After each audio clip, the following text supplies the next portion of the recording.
and I said we're going to go till 9:30 in Ghana time and 10:30 Nigerian time. So we still have to do something. So we already discussed this, that advanced devotee does not display his bhava, and just as some acharyas, they say that even one should not display his mantra, there are certain things you hide from the public. According to some previous acharyas, you say you don't reveal your spiritual master, you don't reveal your sacred mantra, you don't reveal your advancement. Of course,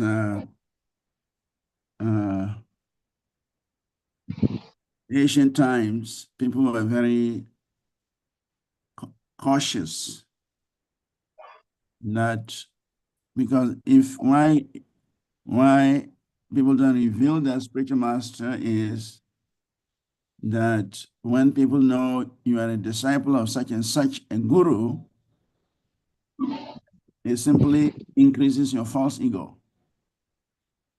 Like, okay, I'm a disciple of Sri Bhaktivedanta Swami Prabhupada. And we have seen people are taking credit. Don't you know me? I'm a disciple of Bhaktivedanta Swami Prabhupada. Oh, I'm a disciple of Bhaktisiddhanta Saraswati Goswami Prabhupada. So by identifying with a great personality, it doesn't make us great. You might be the disciple of Bhaktisiddhanta Saraswati Thakur Prabhupada, but if you cannot control your senses, if you cannot render devotional service, if you cannot follow the basic rules of Krishna consciousness, then what is your claim of being a disciple of such an exalted person? So therefore, the acharyas say, to cut down our false ego, we do not play to everybody who our guru is, so that they don't revere us, they don't give us so much respect because our guru is so and so and so. But in reality, we are impure. In reality, we are not following. In reality, we are still falling. So therefore, not to attract attention, not to attract so much glory, because you are a disciple of so and so and so. We, for instance, in Mayapur now, if you're not a disciple of Jaya Pataka Maharaj, you don't have a place in Mayapur. And that shouldn't be the case. It shouldn't be. It shouldn't be at all. We are all trying to serve Prabhupada's mission. Of course, some people will become more prominent than others. That is obvious. We cannot expect everybody to be on the same platform. We don't expect. But one should not utilize the position of his guru to look down on other disciples of other gurus. It is wrong. So therefore, the acharyas say that you must hide your guru, you must hide your mantra, you must hide your advancement. So this is to help you check your false ego. You see, so an advanced devotee does not want to display his spiritual height. Whether it's a sacred mantra is chanting, whether he's taking shelter of a very powerful personality, or he's become self-realized, he still behaves like an ordinary person. And in this way, he doesn't want to be touched by the very powerful false ego. But in Kali Yuga, is the opposite. In Kali Yuga, people want to display their opulence, be it material or spiritual. Even when they have nothing to show, they still want to to show that they're important. You know, even I remember we arrived at the airport just last week when we came from South Africa, and somebody was conversing with another person on the phone, and he's telling the friend, "Don't you know I am at the airport? I am at the airport." And so what? If you're at the airport, are you the airport, or you own the airport, or what? But he's just showing off that I am at the airport. Airport is on the planet Earth. Airport is as horrible as anywhere else. But he wants a friend he's talking to realize that he's in a better place. He's at the airport. So I was hearing this guy conversing with his friend on the phone, and I'm just thinking, just see, this man is trying to promote himself simply because he's at the airport. But being at the airport doesn't mean that you are traveling. It doesn't mean that you are inside the plane. It doesn't mean anything. Anybody can be at the airport. Anybody can be at the airport. But he's using that to show off. So in Kali Yoga, it's a very common thing. People are very proud of nothing. The Prabhupada says even the beggar is proud of his penny, like that. So Kali Yoga is an age of pride, serious pride. People have nothing. People don't deserve certain positions, but they become proud when they get it, and they want everybody to recognize them. That is the character of people of Kali Yuga. So therefore, the scripture is advising us here that we should not display our material opulence, neither should we display our spiritual opulence. If you do that, then you become a victim of Maya. Maya will capture you very easily because the false ego is very strong. And as soon as you give him a chance, he will take over and mess you up. And so that is why the acharyas are saying one should be very careful how you display your opulence, both materially and spiritually. Anyway, I don't know why my mind has gone to this, but I think it's something necessary to share. So let's begin from the next slide, 22. 22 says, we should be careful to avoid the so-called Siddha Pranali process. In this connection, we should be careful about the so-called Siddha Pranali. The Siddha Pranali process is followed by a class of men who are not very authorized and who have manufactured their own way of devotional service. They imagine that they have become associates of the Lord simply by thinking of themselves like that. This external behavior is not at all according to the regulatory principles. The so-called Siddha Pranali process is followed by Prakrita Sahajya or pseudo sect of so-called Vaishnavas. In the opinion of Rupa Goswami, such activities are simply disturbances to the standard way of devotional service. Yes, so we have, especially in Bengal, in India, they have groups who claim to be giving mantras, and even in Vrindavan also.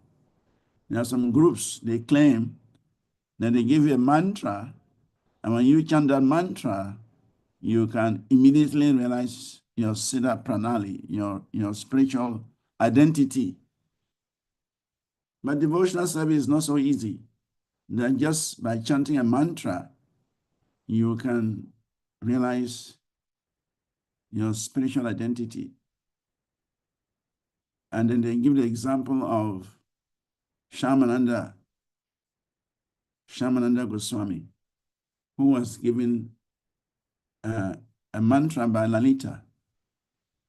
And Lalita chanted that mantra, and immediately Shamananda chanted that mantra, and immediately he found himself in the spiritual sky. But he was a practicing devotee.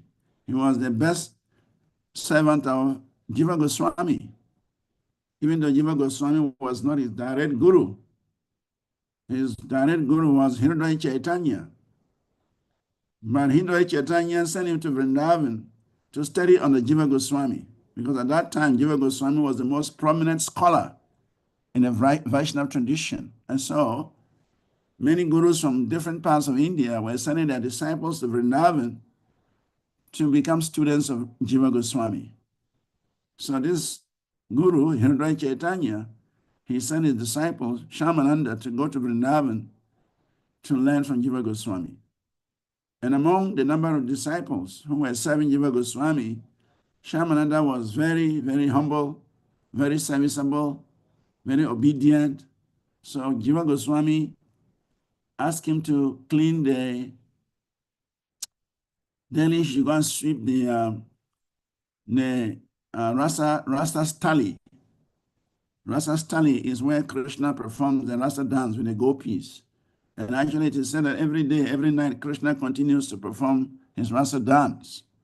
So Jiva Goswami asked this devotee, his name is Dukhi Krishna actually, Dukhi Krishna, to go and clean that place every day and fetch him a pot of Yamuna Jal, Yamuna water. So that was his service. And he did it very obediently. He did it very nicely. And so, one day while he was sweeping, he found an ankle bell, a golden ankle bell. And when he touched the ankle bell, he could feel the spiritual potency of that ankle bell. It was an extraordinary ankle bell. So he understood this ankle bell belongs to a very exalted person. It has a spiritual vibration. So he tied it to his dhoti and continued to do his service. Then as he was serving, an old lady appeared and said, "Hey, Dukha Krishna, you have been sleeping here. Did you see some ankle bell? My granddaughter came here and misplaced his ankle bell. Did you find it?" And Dukha Krishna said, "Yes, I found it. So can you give it to me?" He said, "No, I can't give it to you. You have to show me where you live. Because I can feel that the ankle bell is very important. It's a very special thing. So show me where you live.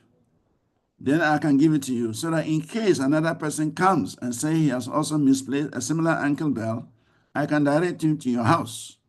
So unless you show me where you live, I can't give it to you." Not knowing this old lady is Lalita Shaki. She had disguised herself as an old lady. And so, Dukhi Krishna had put her in a tight corner because she doesn't have a home in the material world. She doesn't have any house in the material world. So where is she going to show as her house? So she was compelled to reveal her identity. She told Dukhi Krishna that actually the truth is, I'm Lalita Shaki. This ankle bell belongs to Srimati Radharani. When they were dancing last night, it fell off. And I've been sent to come and bring it. So please give it to me. And Dukhi Krishna said, "My friend, what are you talking? We know from scripture that Lalita Shaki is a young girl, about 16-year-old. You an old lady with a wrinkled face. You want to tell me that you're Lalita? You think I'm so ignorant? I don't know how Lalita looks like? Forget it. If you think you are Lalita, then reveal that young, aged Lalita. Then I can give you the ankle bell." So immediately Lalita revealed her original form. And when Dukhi Krishna saw, he fell down flat, pain obeisance in Lalita. And then he gave the ankle bell to Lalita, accepting that, yes, you are Lalita. And then Lalita said, actually, Radharani wants to show you mercy because you have been very loyal, very obedient, very humble in serving Jiva Goswami. Radharani wants to show you mercy. That's why he left this ankle bell here. Then he gave him a mantra. He said, chant this mantra and you find yourself in front of Radha and Krishna. And so Dukhi Krishna chanted the mantra, and immediately he found himself in Goloka Vrindavan before Radha and Krishna. And Radharani said, because of your special service, because of your loyalty, because of your humility, because of your devotion, I've been observing and I want to benedict you. So I'm going to change your name. You are called Dukkha Krishna, but I'm going to change your name to Shamananda. And then Radharani touched to his forehead, put an indelible mark. By that touch, there was an indelible mark on his forehead. And said, from today, your name is Shama Ananda. You are going to give a lot of pleasure to Sham.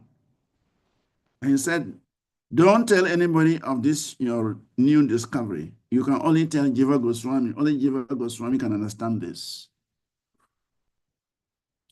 So then, before Dukkha Krishna realized, he was back in Vrindavan.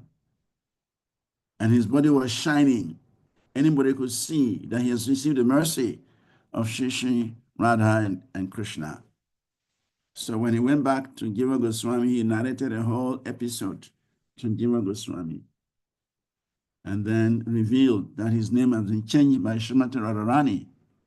So from that day onwards, he was no more Dukkha Krishna Das, but Shamananda Das.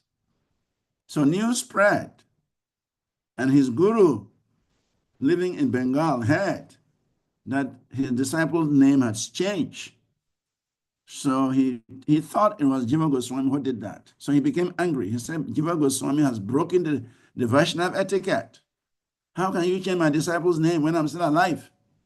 So he organized, a team of Vaishnavas, and they marched to Vrindavan to discipline Jiva Goswami.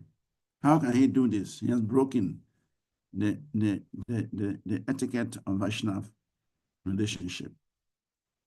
So when he went and challenged Jiva Goswami said, sorry, I don't even know how this has come about. I'm also surprised. Better ask your disciple.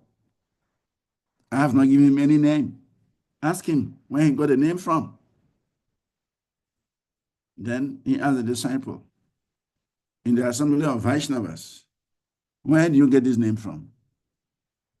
He said, Guru Maharaj, actually, Radharani gave me the name, but he said I should not tell anybody except Jiva Goswami. But now you're asking me, I have to break that law. I have to tell everybody here how I got that name. It's Srimati Radharani who gave me this name. And you see this dot? Radharani put this dot on my forehead. The spiritual master got very angry. He took a stick and started to beat the disciple, calling him rascal. Now, who dare you to change your own name? You are now putting the blame on Radharani. You are a rascal. Just see the inconvenience you have created. I have to walk all the way from Bengal to Vrindavan to check this out. And you are telling me Srimati Radharani gave you the name and put this flag on you. You must be a big rascal. Even some of us, we have been chanting Hare Krishna before you were born. Radharani has not talked to us. Radharani has not given us a name. And you are a junior devotee. You have had a chance to see Radharani. What is this nonsense? So the other senior Vaishnavas, they had to intervene and say, no. Let's postpone this discussion tomorrow morning because the situation was getting very wild. So in the night, the guru of Dukkha Krishna, his name is Hridaya Chaitanya, when he went to sleep, Lord Chaitanya appeared before him in a dream and said, you are a rascal guru. See, you were beating your disciple. All the marks you beat him, they are on my back. He showed him, see, all the stick marks you gave to your disciple, they are on my back. Your disciple, you should be very proud. And your disciple is a very excellent disciple. He has served Krishna so nicely that Radharani has blessed her, has blessed him. You should be happy about that. Why should you misbehave? Tomorrow, you should go and apologize to your disciple and apologize to Jiva Goswami and apologize to all the Vaishnavas present that you have erred. Only then I can forgive you. If you don't do that, I will deal with you. personally. So he woke up in the middle of the night. He couldn't sleep. He was praying for the day to break quickly so that he can go and offer obeisances. So he went at the meeting, and to the surprise of everyone, he went and fell before the disciple and offered obeisances. He went and fell before Jiva Goswami, offered obeisances, and he fell before all the other Vaishnavas and offered obeisances. And he explained that last night Lord Chaitanya was very angry with me. He appeared to me in a dream and showed me his back, and all the beating I've given to my disciple, he has absorbed it. And he revealed that Radharani is so happy with your disciple, he has blessed him, and instead of you to be happy, you are unhappy. So he accepted that, yes, Radharani changed the name of his disciple from Dukkha Krishna to Shamananda. So because of this, there are people in Vrindavan, in Bengal, who are using this, and they have a mantra. And if they give you that mantra, you can realize yourself. You can realize your spiritual body immediately. But that is not the case. People have gone there to collect the mantra, but they are still the same. They have not realized themselves. So we should be careful. When people come offering us some easy process, we should be very careful. That's what Rupa Goswami is saying here. Siddha Pranali. They are pseudo Vaishnavas. They are Sahajas. So anybody who is offering you some very cheap process of Krishna consciousness, we shouldn't accept it. Krishna consciousness is a process by which we practice. And by practicing, Krishna shows his mercy. Without practice, how can we get Krishna's mercy? Anyway,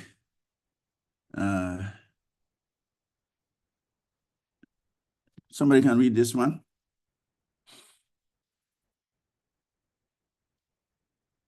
Hare Krishna Maharaj. Hare Krishna, go ahead. Okay. Sorry. Activities in devotional service and the regulatory principles must be followed even by the pure devotee. A devotee who is actually advancing Krishna consciousness, who is constantly engaged in devotional service, should not manifest himself, even though he has attained perfection. The idea is that you should always continue to act as a neophyte devotee as long as his material body is there. Activities in devotional service under regulatory principles must be followed even by the pure devotee. But when he realizes his actual position in relationship with the Lord, he can, along with the discharging of regulatory service, think within himself of the Lord under the guidance of a particular associate of the Lord, and develop his transcendental sentiments in following that associate. Nectar of Devotion, chapter 16. Thank you. You're welcome. Who is actually advanced in Krishna consciousness and who is constantly engaged in devotional service should not manifest himself, even though he has attained perfection. So he's still the same team, not displaying your spiritual wealth. Because if you display your wealth, you attract thieves. Why is it that we don't put our gold, jewels, diamonds on the street? We lock them up in a safe inside a well-locked room.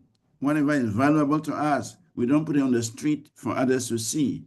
Then we are attracting thieves. So similarly, we should not display our spiritual opulence. If we display our spiritual opulence, we are attracting thieves in the form of false ego. False ego will steal away that wealth. It will blindfold us and make us lose that wealth. So therefore, a devotee, even if he is very advanced, is advised that he should still take a very humble position and don't display his advancement in the eyes of the public.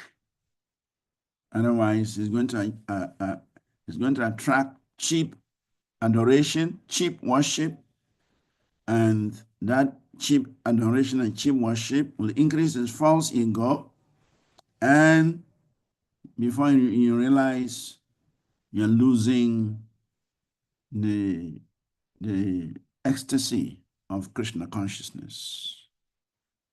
So an advanced devotee must always follow in the footsteps of exemplary devotees. We must always have some example, some role model in our life, and we follow that. Somebody wants to read this? Hare Krishna Maharaj. Thank you so much, G. Go ahead. Engaging himself in the type of devotional service for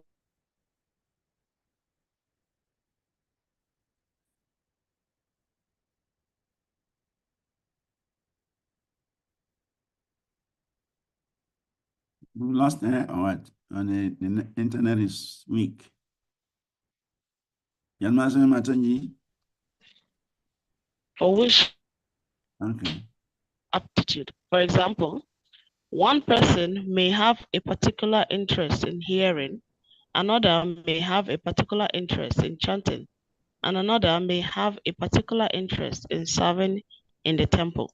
So these are any of the other 6 different types of devotional service: remembering, serving, praying, engaging in some particular service, being in a friendly relationship, or offering everything in one's possession should be executed in full earnestness. Thank you. NOD, Nectar of Devotion, chapter 16. Hare Krishna. Hare Krishna.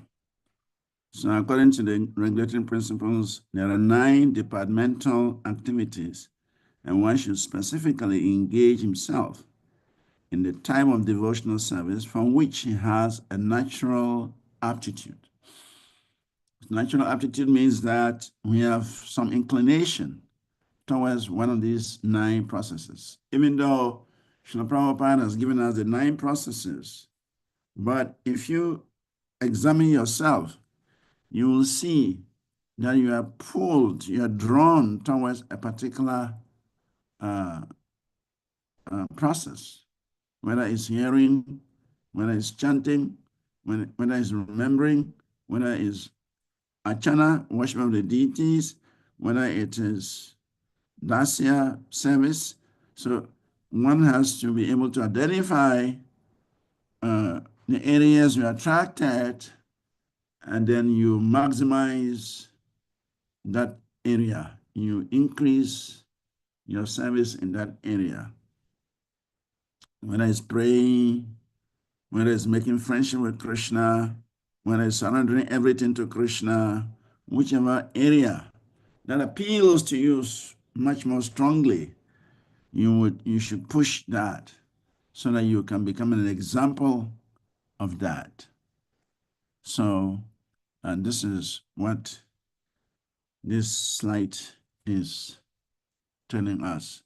And each and every one of us are attracted to a particular type of service, particular type of process that links us to Krishna. So whichever we are attracted to, we should maximize that attraction. And just by excelling in one process, we can attain liberation, we can attain perfection. Next, somebody want to read this? Hare Krishna. Hare Krishna, Prabhu. Devotional service in conjugal love divided into 2 categories. Devotional service following in the footsteps of the gopis of Vrindavan or their queens at Dwaraka is called devotional service in conjugal love. This devotional service in conjugal love can be divided into two categories. One is indirect conjugal love and the other is direct. In both of these categories, one has to follow the particular gopi who is engaged in such service in Goloka Vrindavan. To be directly attached to the Supreme Personality of Godhead in conjugal love is technically called Keli. This Keli performance means to directly join with the Supreme Personality of Godhead. There are other devotees who do not wish direct contact with the Supreme Person, but who relish the conjugal love affairs of the Lord with the gopis. Nectar of Devotion, chapter 16. Hare Krishna. Hare Krishna. Thank you. So, devotional service in conjugal love is divided into two categories. The gopis of Vrindavan and the queens of Dwaraka. So it is technically called Prakriya Ras and Swakiya Ras. Swakiya means marriage, conjugal affairs. Swakiya, marriage, conjugal relationships. That is found in Dwaraka, where Krishna is married to 16,108 queens. That is also found in the unlimited Vaikuntha planets, where Lord Narayan is married to Goddess Lakshmi. Those relationships come under the Swakiya Ras. For the gopis of Vrindavan, they are related to Krishna in Parakiya. Parakiya means there's no real marriage. It's just friendship. It's friendship. But that is considered superior to the Swakiya. The Parakiya is superior to the Swakiya. And that is what we see in this material world. The perverted form of it is in the material world. Because Krishna is enjoying with his girlfriends, the gopis in the spiritual world.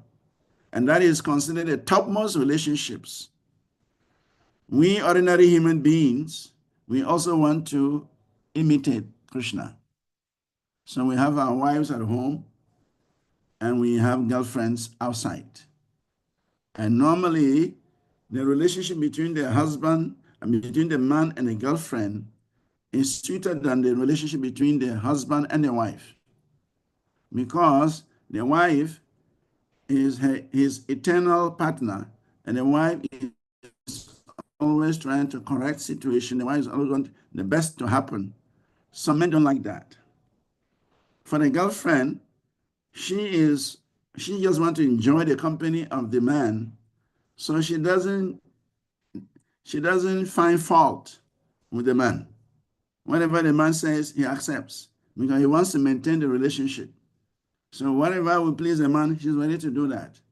So generally, the relationship with the girlfriend is sweeter than the relationship with the actual married wife, because this is the spiritual aspect.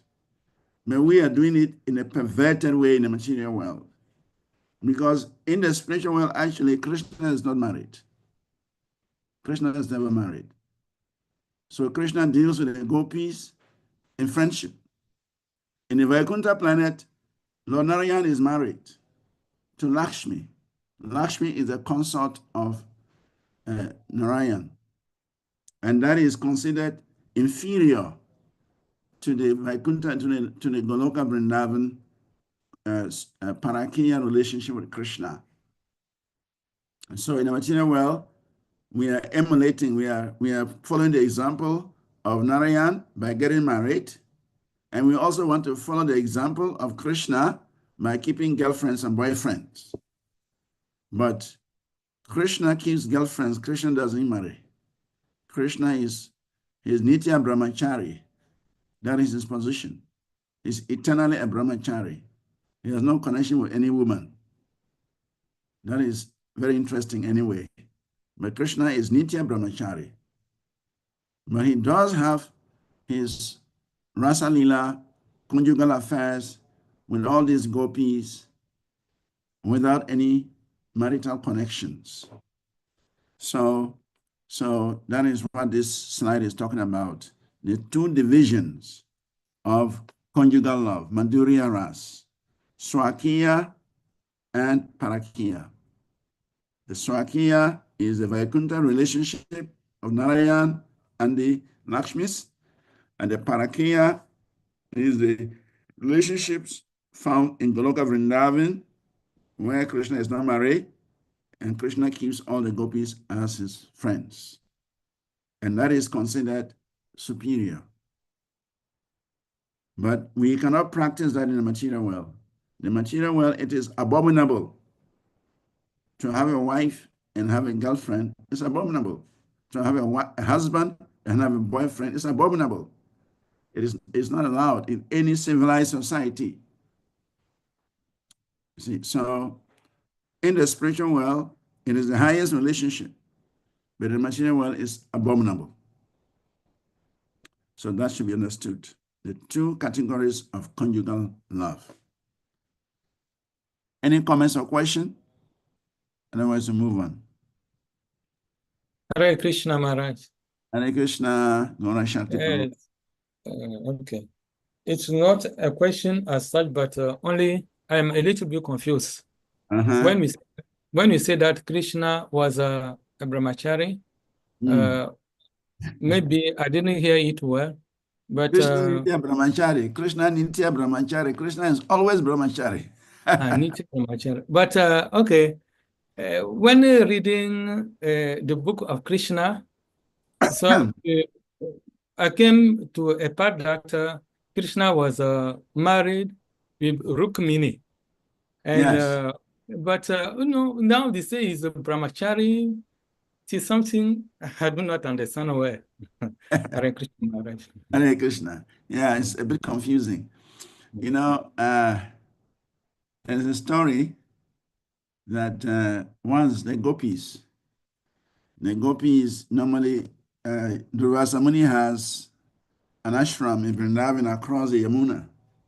Even today, if you go to Vrindavan, they can show you the ashram of Durvasa Muni. So the gopis, during Krishna's time, the gopis from time to time, they used to make preparations and go and offer to Durvasa Muni. He's a sage. He doesn't have a kitchen where he cooks. So it depends on donations people bring to him. So one time the gopis, they had made very wonderful preparations, and they carried it. They wanted to go and offer it to Durvasa Muni. When they got to the Yamuna was full of water and was overflowing. So they could not cross. They needed a boat to cross, and there was no boatman around. So as they were there, confused what to do, they cannot return this food, it will spoil. Then they saw Krishna roaming around there. And so Krishna saw the gopis, said, "Man, where are you people going to? What do you want here?" And the gopis said, "Oh, Krishna, we have got all this preparation. We know Durvasa Muni is very hungry, so we want to go and give him this food to eat. Now we are here with the food, and the Yamuna River is overflowing. We can't cross, and there's no boat in sight, so we don't know what to do." And Krishna said, "Oh, so you want to cross the river Yamuna?" And the gopis said, "Yes." He said, "Okay, I will give you a mantra, and when you chant that mantra, the river will divide into two, so you can cross." And the gopis said, "All right, give us a mantra." And Krishna said, "Krishna Nitya Brahmachari." That's the mantra he gave to the gopis. And the gopis, they were covering their mouth and laughing because Krishna is dancing with them at night. And now he's giving them the mantra that Krishna is Nitya Brahmachari. And Krishna said, if you chant this mantra, you will cross. So anyway, they want to cross. So they decided, let us try it and see. And so they all together, they chanted Krishna Nitya Brahmachari. Immediately, River Yamuna divided into two. The water stopped this way, water stopped that way. And there was a path. and they walk across, and they offered the preparation, prasadam, to Durvasa Muni. And Durvasa Muni ate all the food in 1 second. Durvasa Muni had the power to eat 1,000 people's food in 1 minute. He ate everything in 1 second. And then the gopis, they were happy. And they said, okay, Durvasa Muni, we want to go back. The river Yamuna, we crossed it because Krishna gave us a mantra. And as soon as we crossed the Yamuna, the water started flowing again. So we have to go back. So can you help us across? And Durvasa Muni said, all right, when you get to the river, you tell the river that Durvasa Muni is hungry. Durvasa Muni has never eaten any food. What is that? We just gave you so much food. You ate. And you say we should go and chant a mantra to the river Yamuna. Now, if Durvasa Muni is hungry, Durvasa Muni has never eaten any food. Anyway, we want to cross the river, so we'll try. So when I chanted the mantra, River Yamuna divided into two again, and they crossed. So when they crossed, they saw Krishna. And they said, Krishna, please, we are confused. Just like Gora Shakti is confused here. So we are confused. We have been dancing with you every night. And you are telling that you are telling us that you are brahmachari, you have never seen the face of a woman. We can't understand this. And then to add insults to injuries, we have just given Durvasa Muni so much prasadam. He has just finished eating. And he is telling us that he is hungry and that Durvasa Muni has not eaten anything. So can you explain this phenomenon to us? And Krishna said, yes. What Durvasa Muni is saying, that when you are performing an action without attachment, very important. When you are performing an action without attachment, you can say you are not performing the action because no reactions will come to you. But so the problem in this world is that we are attached to everything we do. And so we have to suffer the reactions of our actions. So he said, me, Krishna, when I dance with you people, I'm not attached. I don't even look at you. I'm just doing it for your pleasure. So I can say, even though I'm dancing with you, my mind is not with you. So I remain brahmachari. Similarly, Durvasa Muni, even though he has eaten so much food, but he was very detached when he was eating that food. So even though he has eaten, but he has not eaten anything because he has no attachment while he was eating. So that's the meaning. And now the gopis understood that when you perform action with attachment, then you have to enjoy the fruit, bad or good. But if you perform action without any attachment, then you are free from the actions, good or bad. So, Krishna may engage in marrying 16,108 queens, which includes Rukmini. Rukmini was the first queen. But Krishna didn't do that with any attachment. He had no attachment. He's just doing it as a matter of duty. He was not attached. And we can see at one time when there was a conversation between Krishna and Rukmini, Krishna was telling Rukmini that he wants to leave Rukmini. He said, I'm not qualified to marry you, Rukmini, because they come from such a high family. So if you want, you can go back to your parents. Krishna was just testing Rukmini's love for him. So there was a conversation between Krishna and Rukmini. And Krishna is telling Rukmini that, Rukmini, I think you have married the wrong person. You're making the wrong choice. So from today, you can go back to your parents because I'm not the right person to marry you. And Rukmini began to cry. How can you talk like this to me? Forsaken many other suitors who came, Sisupal and Co, they all came to marry me, and I chose to marry you. Now you are telling me that you are not qualified to be my husband? So he began to cry. He was feeling that Krishna wants to abandon her. Then when Krishna saw Rukmini crying, then he said, I'm sorry, I was just joking. I was just So uh, uh, Krishna does not do things with attachment. Krishna does things with detachment. And the saintly people, exalted people also, when they do things, they do it with detachment. They don't do it with attachment. But in the material world, the conditioned souls, everything we do, we attach. We do a little thing and we want to be glorified. We do a little thing and we want everybody to know about it. We do a little thing and we want to take the praise. We want to take the glories. So that is the situation. So when Krishna says, Krishna Nitya Brahmachari, he may deal with 1,000,000 women, but Krishna is not attached to any of them. Krishna is not thinking, this is my wife, this is my girlfriend. He's not thinking like that. He just sees them as servants. So that is the meaning of that. Okay, Yes, Hare Krishna Maharaj. Thank you very much. Now Hare- I understand it very well. Yes, Hare Krishna. Hare Krishna. So we should also follow Krishna's footsteps. We should do things without attachment. Then we have no reaction. Because we are attached to our actions, then we also have to suffer the reactions. If you want to be free from reaction, do not be attached to anything. Then you'll be free from the reactions. Okay, so we move on to the next slide. Somebody like to read this?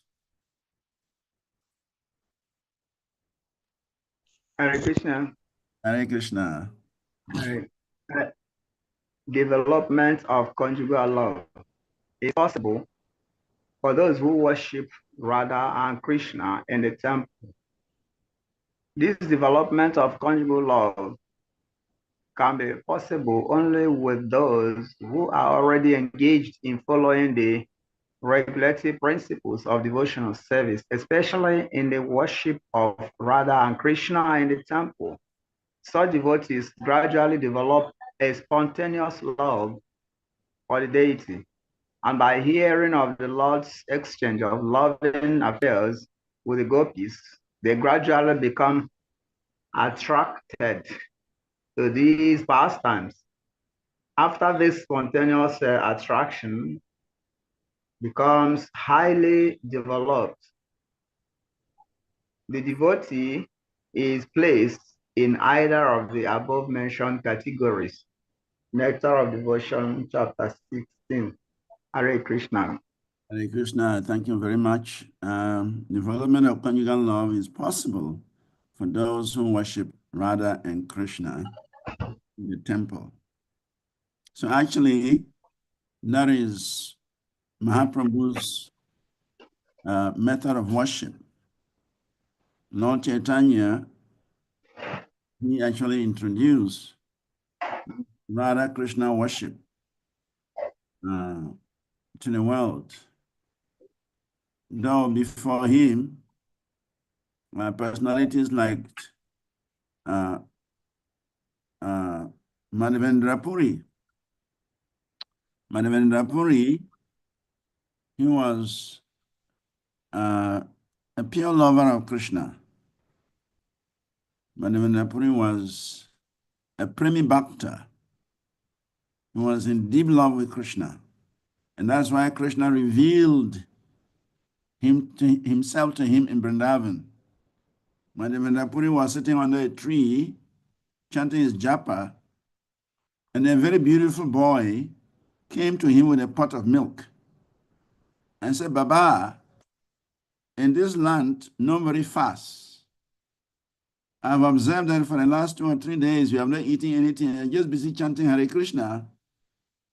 In our land here, nobody fasts. So please take this pot of milk and drink. Don't fast. When you finish drinking, keep the pot. I will come back for it. So Madhavendra Puri, he said, thank you, beautiful boy. Thank you for your seva. He took the milk, he drank it. Then he washed the pot there was a place called Govinda Kund. He washed the pot and put the pot down, waiting for the boy to come back and take the pot. But the boy never came. He waited all day, the boy didn't come. All night, the boy didn't come. So he continued to get his rounds, but all of a sudden, he dozed off.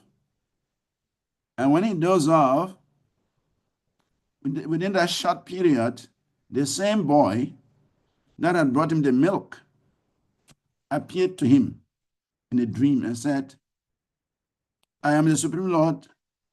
I am in the bushes here. When the Pujaris were attacked by the Mongols, the Muslims, they hit me in the bushes here. I am covered by grass. I want you to organize the people of Govardhan so that they can clear the bushes and they can take me out. And please install me on top of the Govardhan hill. So the boy that had given a pot of milk to Madhavendra Puri was Krishna himself. Because of his great devotion, Krishna revealed himself to Madhavendra Puri. So the next morning in Madhavendra Puri, he organized the local people. They brought choppers, cutlasses, and they cleared the bushes, and they found this beautiful form of Krishna, Natji, Sri Natji, in the bushes. So they immediately brought him out and immediately organized a festival, and Natji was installed on Govardhan. And Madhavendra Puri, he trained up some brahmanas and immediately put them in charge of serving Srinathji. And then again, the deity appeared to him in a dream and said that very soon it will be very hot in Vrindavan. You have to go to Orissa and bring me some sandalwood and smear it on my body. So immediately, Madhavendra Puri, he started for Orissa so that he can get some sandalwood paste and bring it for Lord Krishna's pleasure. Then he, on his way to Orissa, he passed through Remuna. Remuna is a very popular pilgrimage center where we have Gopinath deity, beautiful Gopinath deity. So when Madhavendra Puri arrived there, it was in the evening, and he did not ask anybody. He just sat in the marketplace and continued to chant his japa all night. And then the Gopinath deity immediately noticed that his devotee has arrived and he needed some food. And he won't ask anybody. He's just busy chanting. So when the pujaris went to offer kheer, sweet rice, they offered a number of pots to the deity. The deity took one of the pots and hid it somewhere. And then when they came back to take the offering, they saw that one pot was missing, but they cannot find the pot. So anyway, they had to go like that. In the night, when the pujari was sleeping, the deity woke him up and said, I have stolen that pot. Go to this place, you'll find it. Take it. There is some very exalted devotee in the marketplace. He's not sleeping, he's chanting japa. Go and give the kheer to him. So immediately the pujari has to get up, take a bath, dress up, go to the altar, and he found a pot of kheer, sweet rice. He picked it up. Before he has gone there, it was not there before. When he went to take the offering, it wasn't there. Now it's there. So he took it. And then he went to the marketplace shouting, who is that lucky soul? Who is that fortunate soul? Gopinath has stolen milk for you. He has stolen sweet rice for you. Who is that a lucky soul? Then he found Madhavendra Puri chanting in the marketplace. So he said, this is for you. The Lord said I should bring it for you. And so he offered the sweet rice to Madhavendra Puri. So Madhavendra Puri, again, second time, Lord Krishna brought him milk in Vrindavan. Now he has brought him sweet rice in Remuna. So Madhavendra Puri thought that now that the Lord has done this, my glory will spread, my fame will spread. When people hear that the Lord has stolen a pot of kheer for me, everybody will want to come and touch my feet. I better leave this place before daybreak. So we're discussing this. What should hide his spiritual wealth? So that very night, Madam Vedapuri left Remuna. He left. He said, I can't stay here till the next day. The people will not allow me to breathe. Everybody will come to take shelter. Let me go. So that very night, he left. But it is said that the glory of a devotee cannot be covered. Even if he's running away from glory, Krishna will make it happen. So before Madhavendra Puri arrived in Jagannath Puri, the news has already reached there that this great devotee, Madhavendra Puri, Lord Krishna, has personally stolen a pot of sweet rice and sent it offered to him. And so from that day, the deity earned the name Chora Gopinath or Chira Gopinath, the deity that steals sweet rice for his devotee. So before Lord Chaitanya's appearance, actually Madhavendra Puri, he prepared the ground for Lord Chaitanya. Madhavendra Puri is the spiritual master of Ishwara Puri. And Ishwara Puri is the spiritual master of Chaitanya Mahaprabhu. So it is said that before the Lord appeared, he sent his pure devotees ahead to come to prepare the path. So Madhavendra Puri came to initiate this process that we are following today, Krishna Prem. Before then, the highest worship was Lakshmi Narayan. The highest worship was Lakshmi Narayan, which is propagated by the Sri Vaishnavas.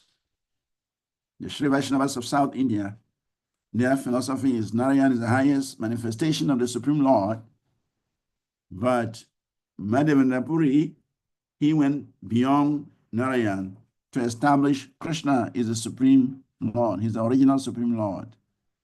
And Lord Chaitanya followed in that reasoning. So Madhavendra Puri initiated Ishwara Puri and Advaita Acharya, and sometimes they even say Lord Nityananda. He also took initiation from Madhavendra Puri. So all the associates of Lord Chaitanya, they were disciples of Madhavendra Puri. So Madhavendra Puri was preparing the ground for Lord Chaitanya's mission. So our system, our worship is Radha and Krishna worship, is conjugal worship. In the Sri Sampradaya and other Sampradayas, they are worshiping Lakshmi Narayan. That is the Swakiya relationship. Our own is Parakiya relationship. So therefore, even the Maha Mantra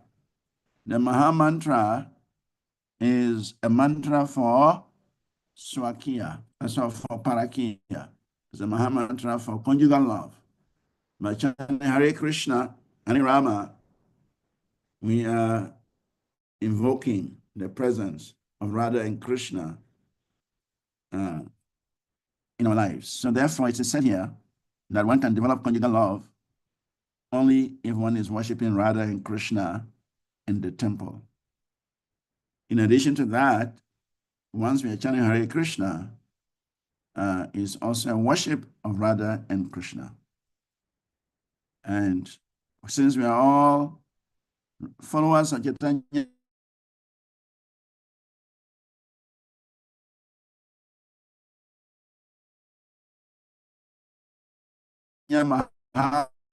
Mahaprabhu, we are all following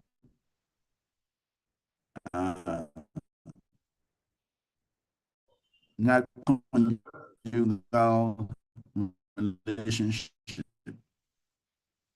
even though some may become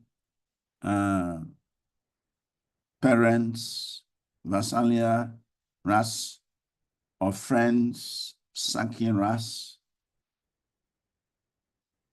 So that is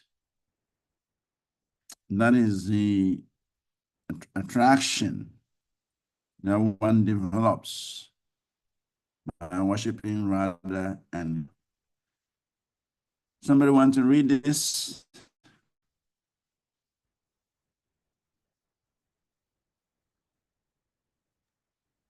Hare Krishna Maharaj. Is that some humble obeisance? Somebody want to read this one? Yes, Maharaj. Hare Krishna Maharaj, please accept my humble obeisances. Hare Krishna. Development of conjugal love is possible. Anybody can Hare Krishna. Go Yeah. ahead. Jai. Go ahead and read. I don't know what's breaking. Hare Okay. Krishna. Development of conjugal love is All possible for glories to those. Gurudev. Glories to Prabhupada. Yeah.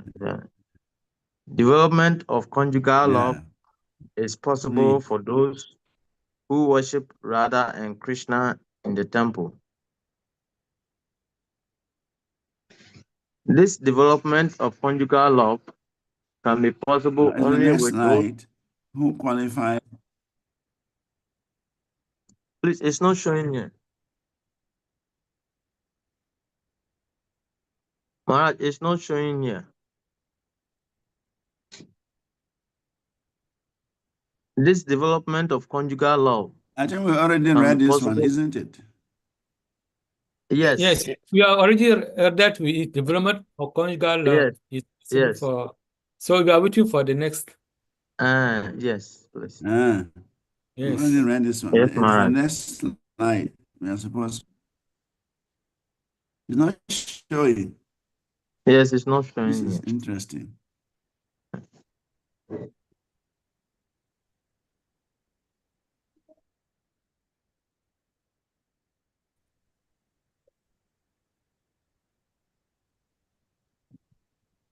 The next slide hasn't come. I've changed. Yes, it Has not it come? Hare Krishna, No, Hare Maharaj. Krishna Maharaj. Yes, I think the The network next slide is hasn't come. It's not showing. yes, That's interesting. yes, Why is it it's not due to showing? the network. Is it showing now? Not yet, No, Maharaj. please. I think. Not yet. What is that?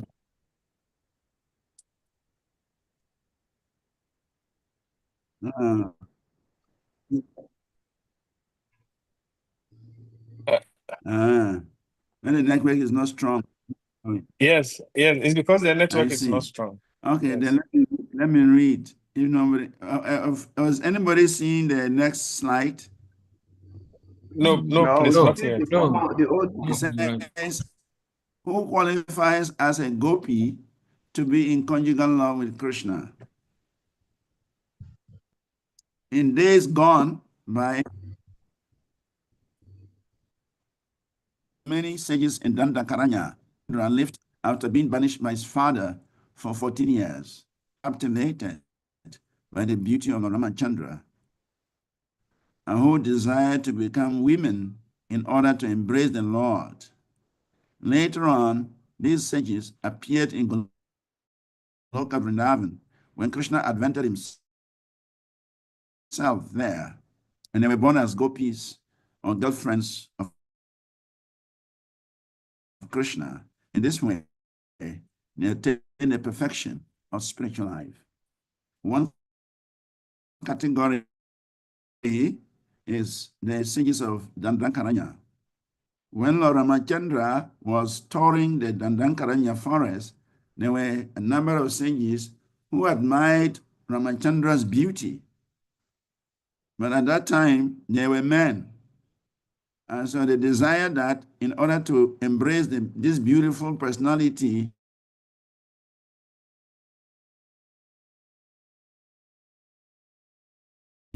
they had to take the form of women.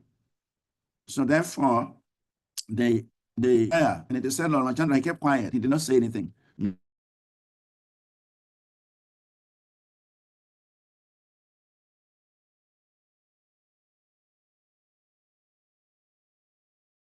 Meaning that he had given his approval. So when Krishna appeared in Vrindavan 5,000 years ago, all become gopis of Vrindavan. They're all, and so they could, his servants, his gopis. Similarly, it is said that the demigoddesses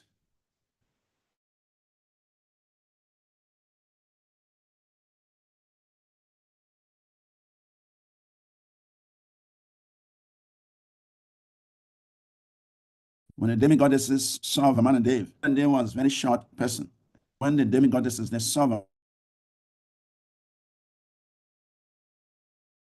Vamanadev, they were attracted to his beauty. Some of the demigoddesses they also became gopis when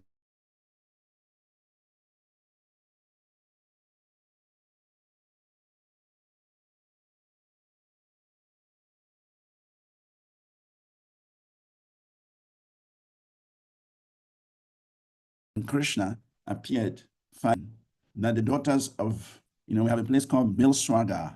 Bilswaga is the heavenly planet below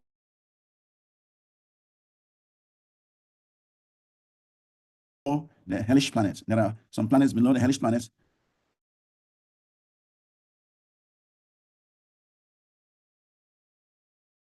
that are also like heaven, and they're called Bills. So they use jet, they use that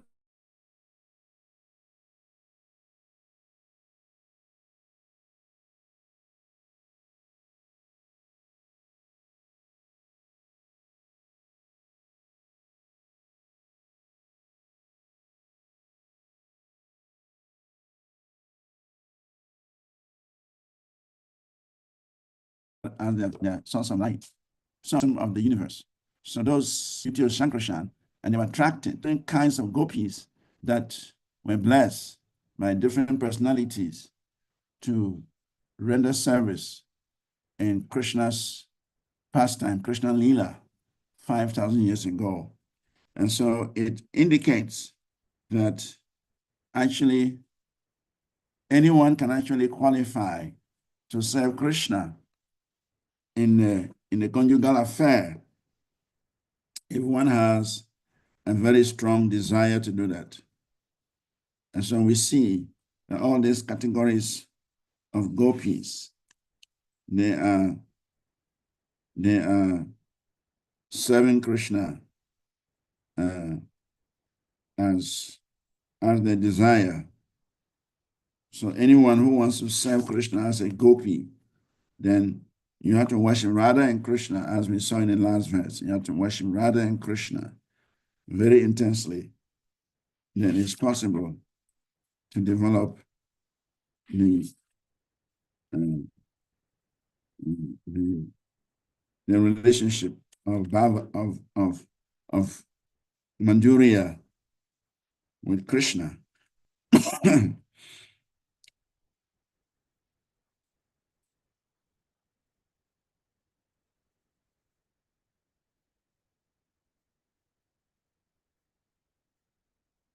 Is this showing now? Yes, Maharaj. Yes, You Maharaj. should- Hare Krishna. Okay. All right, then you can read this one. Okay, Maharaj.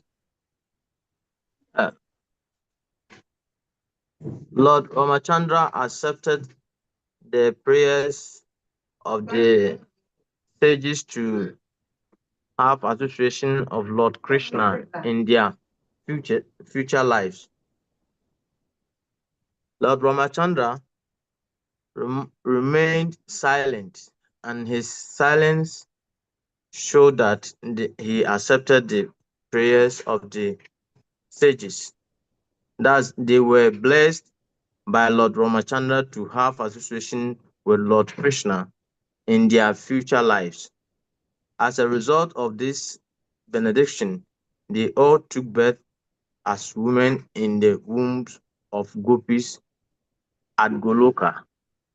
And as they had desired in their previous lives, they enjoyed the company of Lord Krishna, who was present at that time in Goloka Vrindavan.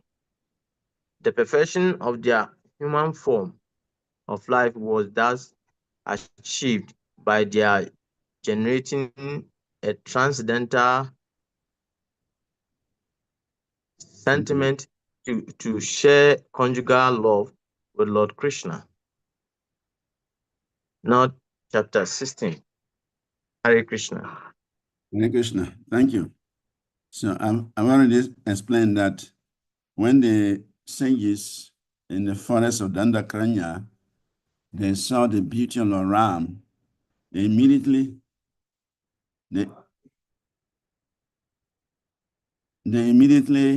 desired to embrace him, but they were men. So they desired to become women, gopis. And Lord Ramachandra was silent when they made that offering, that prayer. And that indicated that Lord Ramachandra had accepted their prayer. And so when Lord Krishna appeared as in Vrindavan, then all the sages, they became gopis, and they could have the opportunity to embrace the blissful form of the Lord. So because they had that desire to embrace the Lord, they had a desire to come very close to Krishna, Lord Ramachandra gave them the opportunity. So, and as I said, from other places, from the Swaga Loka, the heavenly planet, from Bila Swaga, the planets below the hellish planets, and then the demigoddesses, Devis, who were attracted to Vamana Dev. And even I think it's in Sutala also, the planet of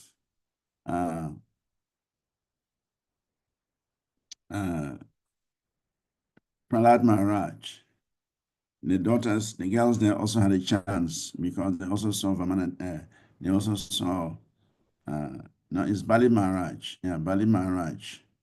They also saw Vamana Dev, and they also got benedicted. So any living entity who wants to have a conjugal affair with Krishna, once is attracted to that conjugal relationship and he desires it, Krishna allows him. So it means that this conjugal relationship can actually be experienced if a living entity desires it. It is possible.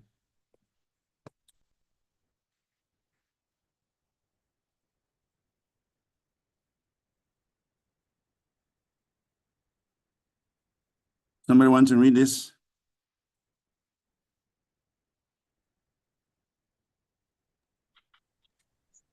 Hare Hare Krishna.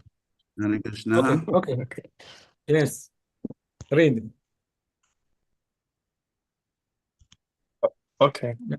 Hare Krishna. Conjugal love for Krishna, either as gopi or as queen, is not limited only to women. Conjugal love is divided into two classifications, namely conjugal love as husband and wife, and conjugal love as lover and beloved.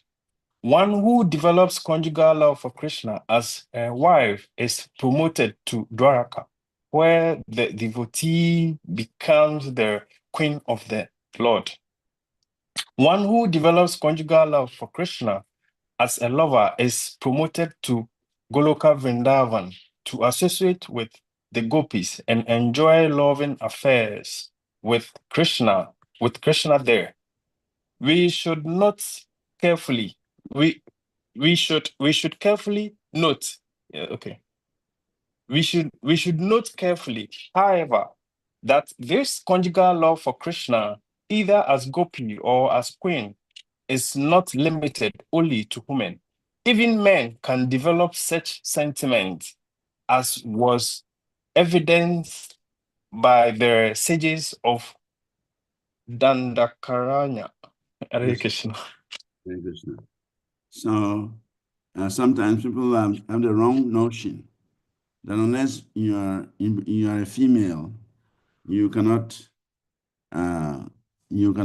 participate in this conjugal affair with Krishna. But the evidence is here that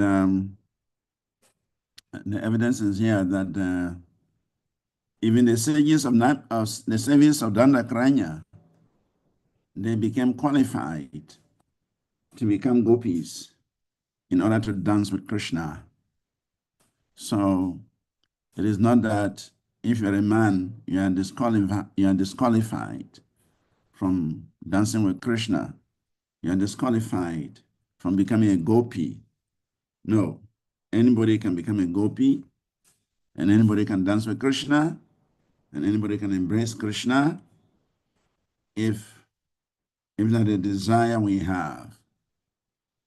So it's not just to this Manjuriya Ras, conjugal love is not limited to the body of a woman.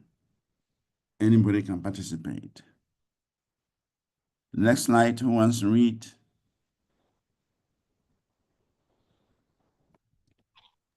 Hare Krishna Maharaj. Yeah, go ahead, Gaura Shakti. Yes. Great sages, sons of fire gods, who rigidly followed the regulative principles, became conjugal lovers of Krishna. In the Mahakurma Purana, it is stated, quote, great sages who were the sons of fire gods rigidly followed the regulative principles in their desire to have conjugal love for Krishna. As such, in their next lives, they were able to associate with the Lord, the origin of all creations, who is known as Vasudeva or Krishna, and all of them got him as their husbands, unquote. Equally, the daughters of Nagas in Bila Swarga become gopis by the blessings of Ananta Shesha. The Devis who were attracted by the beauty of Lord Vamanadeva also became gopis by the blessing of Lord Vamanadeva. Nectar of Devotion, chapter 16. Yeah, thank you, sir. I've already mentioned that. Okay. Yeah, I already mentioned that the daughters of Nagas, the snakes in Bila Swaga, they were blessed by Ananta Sesh or Sankrishan to become gopis. The Devis, the wives of the demigods, they were blessed by Vamana Dev. They were attracted to the beauty of Vamana Dev. So Vamana Dev blessed them to become gopis. And then here it's also mentioned that the sons of the fire gods who rigidly followed the regulatory principles and had a desire for conjugal love, they also had a chance to become gopis. So there are different categories of gopis coming from different parts of the universe.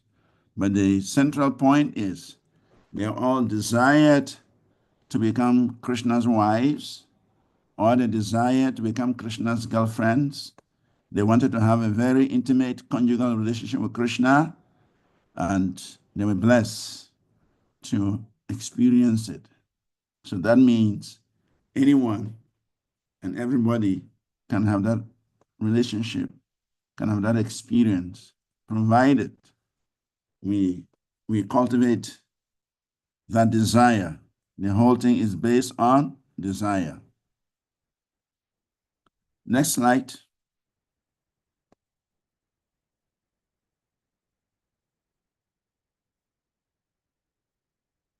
Somebody want to read this? Hare Krishna. Hare Krishna.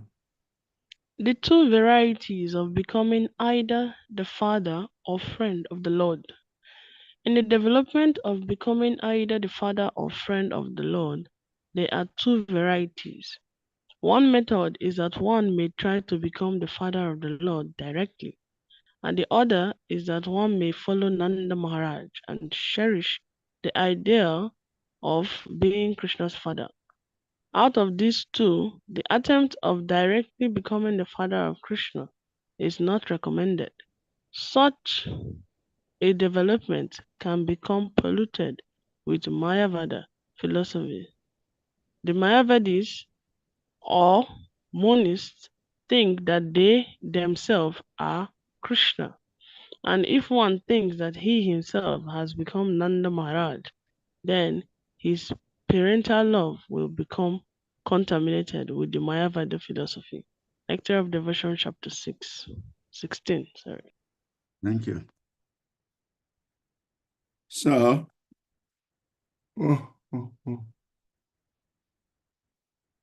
so one can also become a friend of Krishna, or one can also become a parent of Krishna by following the footsteps of Nanda Maharaj, or by following the footsteps of the cowherd boys. So, but we have to be careful. We don't want to become Nanda Maharaj, or we don't want to become the cowherd boys. We can follow in their footsteps. We can learn the method by which they serve the Lord in that capacity. We can be guided by such people, but we cannot become like them.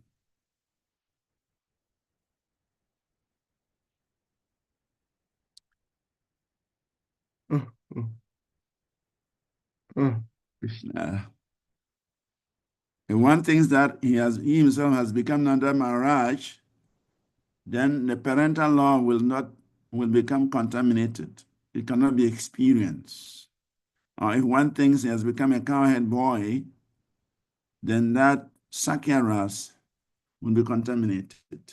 But if we follow in their footsteps, we see their example, we see their activities, and we want to serve them, actually. To follow means to serve them. And we become servants of Nanda Maharaj. And we become servants of Sri Dhamma, of Mandu Mangala. We become servants. Then we can learn how to serve Krishna. Then eventually, we can also become friends of Krishna. Eventually, we can also become father, mother, parents of Krishna by serving those who are doing that service. So that is the method. The method is to follow in the footsteps of the perfected devotees in a particular ras. If you want conjugal love, then you have to follow in the footsteps of the queens of Vrindavan, queens of Dwaraka, or the gopis of Vrindavan. If you want to become a parent of Krishna, then you have to follow in the footsteps of Nanda Maharaj, Yashoda Mai, Vasudev, Devaki, and so on. If you want to become the friend of Krishna, you have to follow the footsteps of Mandu Mangal, Sridham, and many of them, Stoka Krishna, and many of them. And if you want to become the servant of Krishna, then you have to follow the servants like that. So we cannot just attain that platform without following in the footsteps of devotees who are known to have attained perfection in that field.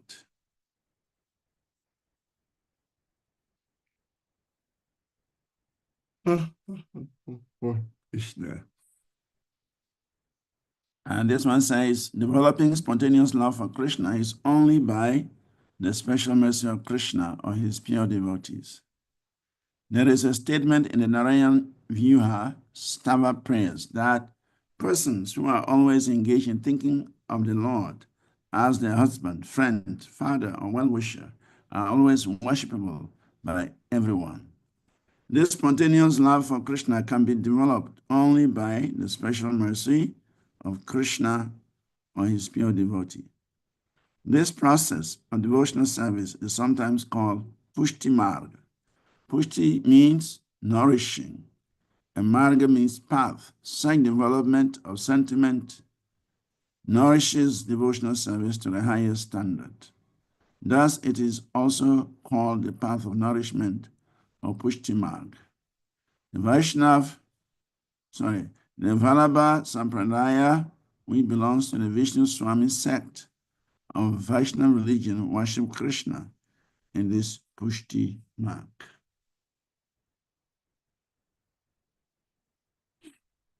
So, Krishna.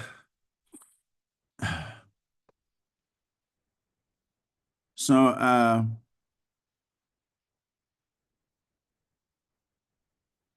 the spontaneous love for Krishna can be developed only by the special mercy of Krishna or his pure devotees. Without the mercy of Krishna, without the mercy of his pure devotees, no one can enter into the Leela of Krishna. We can only enter Krishna's Leela by the mercy of Krishna himself or by his intimate devotees who are accustomed in participating in that Leela. So,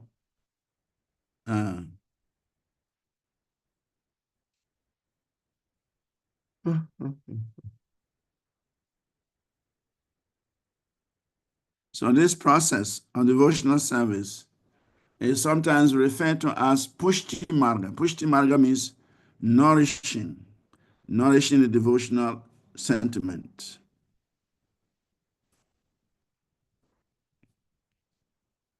And it is the Vallabha Sampradaya of Vishnu Swami that encourages this Pushti Marg. It is said that there are 4 Sampradayas that are considered bona fide for accepting devotional service and passing it on to the Lord. We have the Sri Sampradaya belonging to Mahalakshmi. We have the Kumara Sampradaya belonging to the Kumaras. We have the Brahma Sampradaya belonging to Lord Brahma. And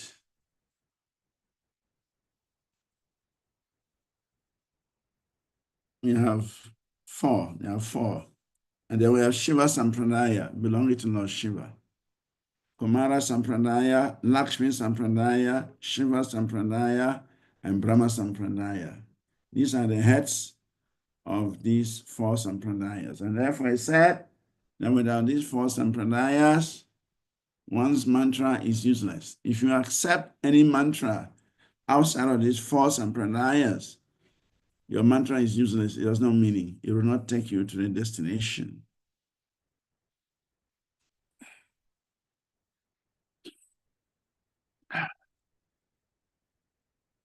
So if you don't accept initiation within these 4 Sampradayas, it is said that you cannot attain the lotus feet of Lord Krishna. These 4 Sampradayas are the channels through which one can return home back to Godhead. So these 4 Sampradayas are important, and anyone who wants to make spiritual progress must take shelter of these 4 Sampradayas. So our Sampradaya is called the Brahma Madhva Gaudiya Sampradaya. It begins with Lord Brahma. Our Sampradaya head is Lord Brahma.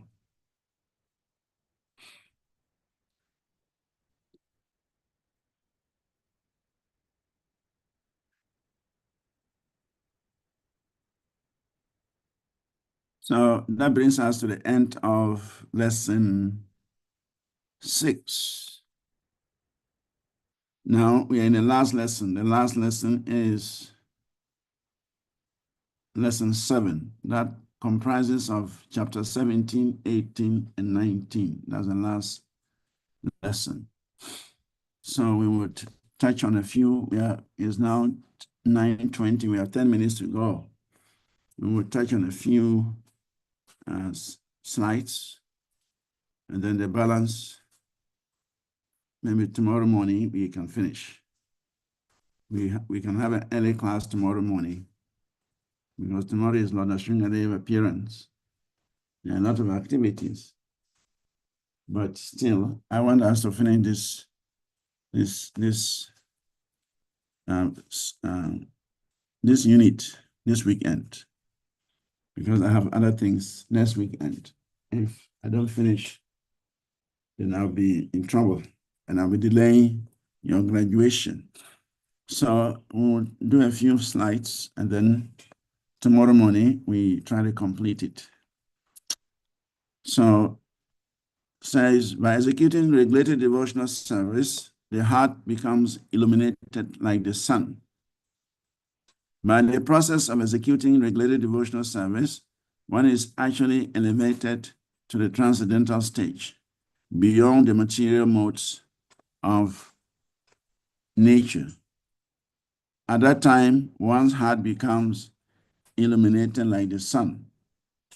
The sun is far above the planetary systems, and there is no possibility of its being covered by any kind of cloud. Similarly, when a devotee is purified like the sun from his pure heart, there is a diffusion of ecstatic love, which is more glorious than the sunshine. Only at that time is the attachment to Krishna perfect. Spontaneously, the devotee becomes eager to serve the Lord in his ecstatic love. At this stage, the devotee is on the platform of Uttama Adhikari, perfect devotion. Such a devotee has no agitation from material affections and is interested only in the service of Sri Sri Radha and Krishna.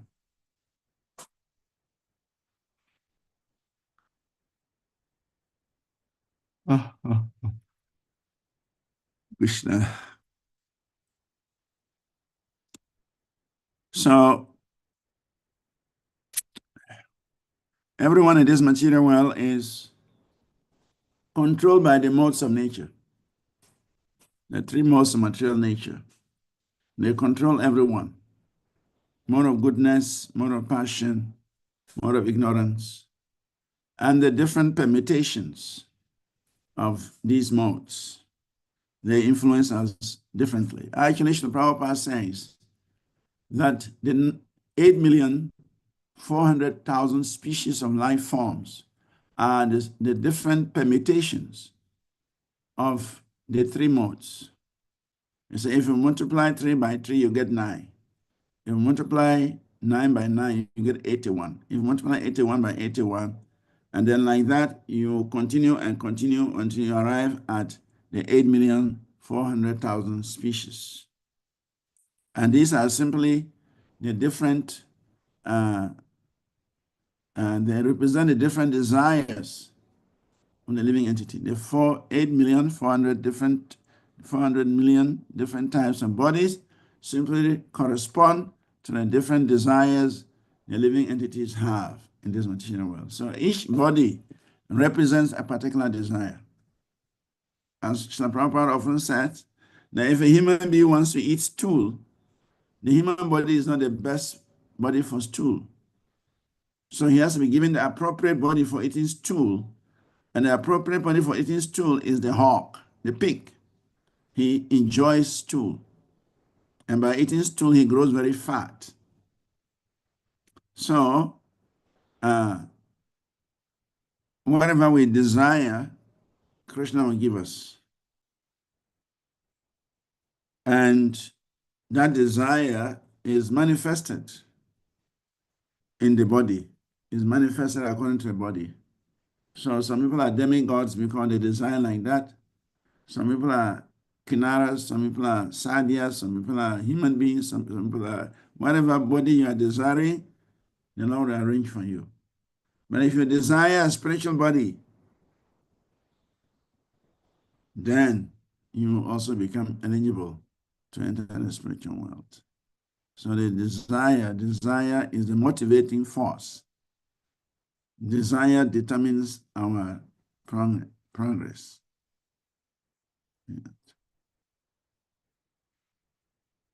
So if you want to make some progress, then we shall have a very strong desire to serve the Lord. Then the Lord would bless us and we can become advanced. From the neophyte stage, we become Madhyama Adhikaris, which is the middle class stage. And from the middle class stage, we can progress to the Uttama class, Uttama Adhikaris, Uttama Bhaktas. That is the topmost position, perfectional stage of devotional service. So such a devotee, Uttama Adhikari, has no agitation from material affections and is interested only in the service of Radha and Krishna. I mean, nothing disturbs your devotional service. When you become an Uttama Adhikari, nothing in this world will disturb your devotional service. But if you're a neophyte devotee, simple things disturb you. If you become an Uttama middle class, sometimes we may be disturbed. But if you become free from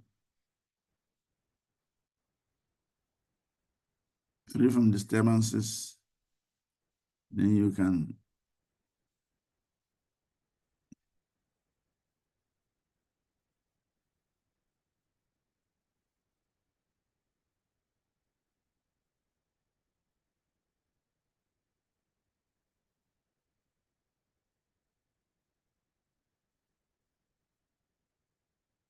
anyway. I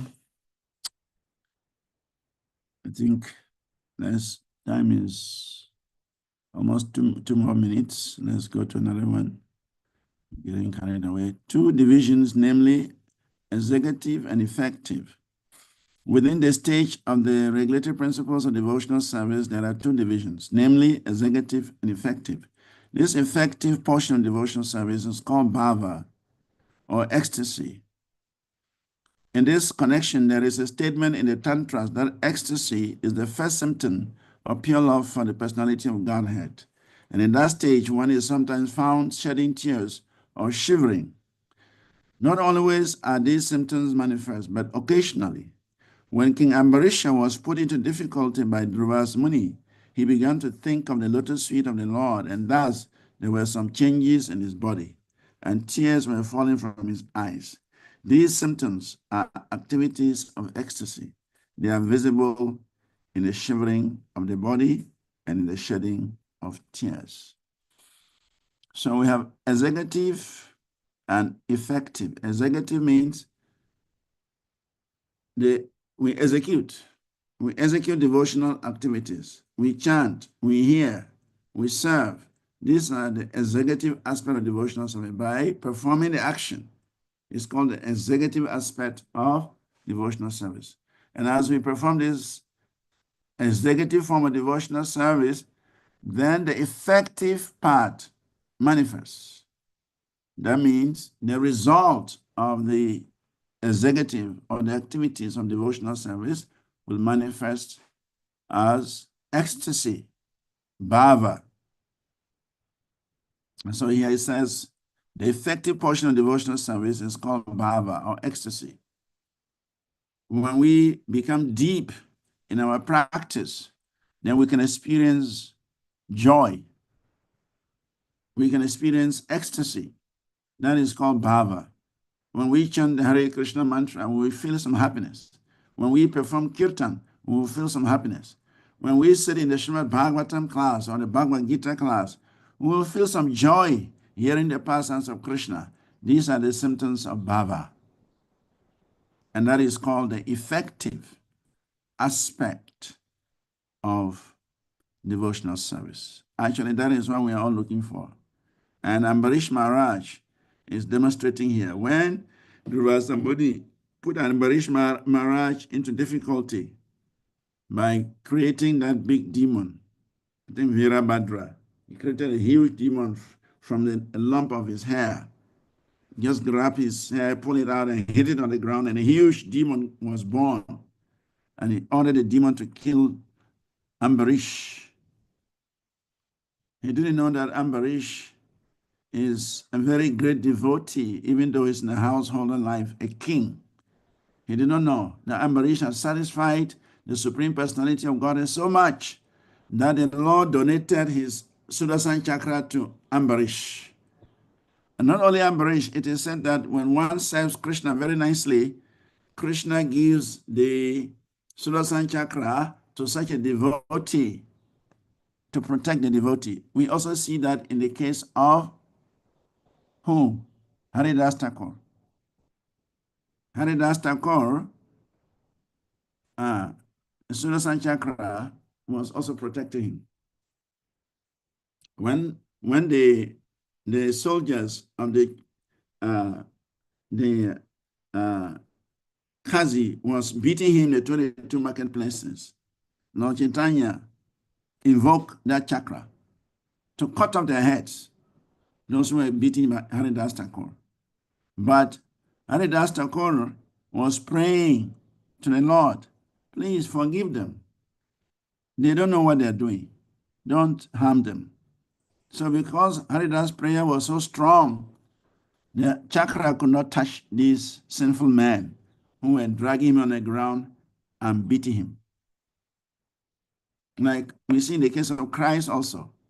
Christ also prayed for those who crucified him. He said, my dear Lord, my dear Father, please forgive them. They don't know what they're doing. If they knew, they would not do that. You see, that is the compassion of a very exalted personality. The more we advance in Krishna consciousness, the more we develop this compassion. We will not want to harm anybody, even if we are offended, even if they kill us, we will want to tolerate and show compassion. That is a sign that we are making advancement. So, when Ambarish Maharaj was attacked, immediately Lord Narayan ordered the Sudarshan chakra he had donated to Ambarish to kill the demon instantly. So the Sudarshan chakra chopped off the head of the demon and started moving towards Durvasa Muni. And so Durvasa Muni knew he was in trouble. He began to run, and the Sudarshan chakra followed him wherever he went, like that. So at that time, Ambarish was thinking of the Supreme Lord. He was wondering, he was thinking how wonderful the Lord is. Just see me. I'm a householder. I'm a king. I'm a pounds and shillings man. I'm a man who is interested in power. But still the Lord is so kind to me that at this hour of danger, the Lord has invoked his Sudarshan chakra to kill this demon. And now Ambarish is in trouble. Durvasa Muni is in trouble. So he began to think of the lotus feet of the Lord, how magnanimous the Lord is, how great the Lord is, how sweet the Lord is, that he's offering protection for his surrendered devotees. And as Ambarish was thinking about the lotus feet of Krishna, he began to shed tears. Tears fell from his eyes. And this is due to ecstasy, due to love for Krishna. So we shall end here. It's already past 9:30. And tomorrow being a festival day, I'm thinking we may have to have it a bit earlier than this normal, because I think I'm supposed to be giving class at 8 o'clock. So I don't know, maybe not 8 o'clock, maybe 8:30. So can we have our class from 6 to 8? Is it possible? Yes, Maharaj. Maharaj. It's Arrange. possible. Okay, so we have our class from 6 to 8 so that I can participate in the program in the temple. And I will try to finish up this chapter, this lesson tomorrow in 2 hours. Hare Krishna Maharaj. Yeah, Apurva Prabhu, I think your hand is up. You have some question? Yes, Maharaj, just a little question. Okay. Please, I want you to explain this concept of Ragatmika Bhakti. Then Okay. I want, so I don't understand it. Yeah, last week I think Gora Shakti asked that question. I tried to explain that the definition of Raga Mika Bhakti. Raga is defined as a natural, intense, and spontaneous attraction towards Krishna. That's the meaning of raga. So when we say raga mika,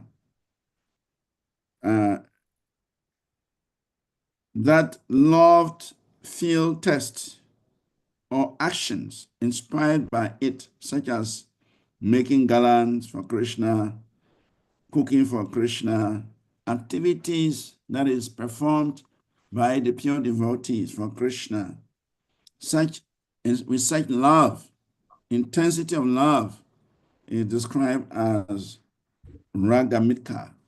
In fact, it is said the ragamika are the devotees in Vrindavan, the bhakti that is found distinctly among the residents of Vrindavan.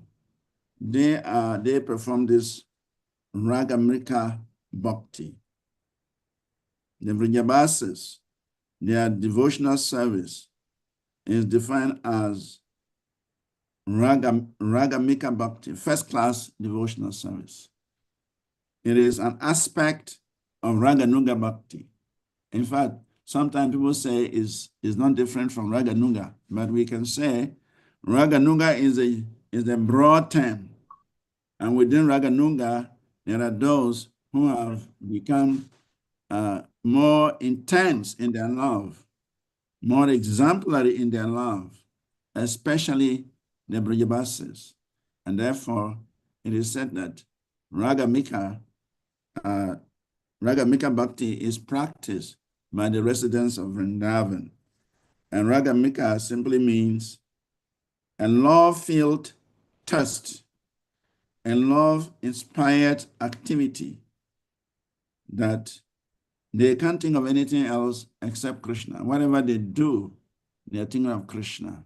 Their activities are simply centered around pleasing Krishna. They can't discuss anything without Krishna. They can't do anything without Krishna. 24 hours a day, their minds are absorbed in Krishna. So their activities are filled with love for Krishna. And therefore, they are described as Ragamika Bhaktas, Ragamika Bhakti, because exclusively they think of Krishna. Anyone who thinks of Krishna exclusively can be described as a Ragamika Bhakta. And you find that in the land of Vrindavan. And so they said there are two types of Raga Milka Bhakti also. Kama Rupa, impelled by conjugal feelings. Kama Rupa, Raga Milka Bhakti, impelled by conjugal feelings. And we have Sambandha Rupa, impelled by other relationships. Impelled by other relationships. So, but the simple definition is the intense love, the love-filled test exhibited by the Brajavasis, the residents of Vrindavan, that is described as Ragamika Bhakti, which is actually part of Raganuga Bhakti. Is that okay, Prabhu? Yes, Maharaj. Thank you very much. All right, so we see everybody tomorrow at 6 o'clock. 6 o'clock Nigerian time. No, Ghana time. Yours is 7 o'clock. Okay, okay. Thank you. Yeah, 6 o'clock Ghana time, 7 o'clock Nigerian time. We'll have 2 hours, and I'm sure within the 2 hours, we should be able to finish this lesson. Hare Krishna. Hare Krishna Maharaj. Now we are on 235. So tomorrow we are beginning from 236. Take notes.